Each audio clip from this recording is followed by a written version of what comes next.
The city of Milwaukee taking steps towards tackling the opioid crisis. The Common Council today voting to take legal action against pharmaceutical companies responsible for pushing prescription opioids.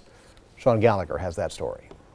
After 14 overdose deaths since Friday, the city of Milwaukee is doing its part to make sure the companies who dole out those prescription narcotics are held responsible. Preliminary review appears to show oxycodone, a legally prescribed product, could play a role in these deaths. Alderman Michael Murphy is leading the city's effort to explore legal action against big pharmaceutical companies. We feel very strongly that they bear a great deal of responsibility of getting citizens addicted to a legal narcotic by false representation of their drugs' effects. The National Institute of Drug Abuse backs up these claims. In the 1960s, more than 80% of people being treated for heroin addiction say they started with heroin. Less than 20% started with prescriptions. But over the next 50 years, the numbers completely flipped. By the turn of the century, 75% of people say their first opioid experience was from a prescription medication. Is this a solution? Is this something that could make this better?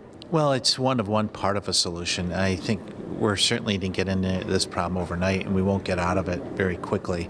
I think we may see over 417 people dying in Milwaukee County this year alone.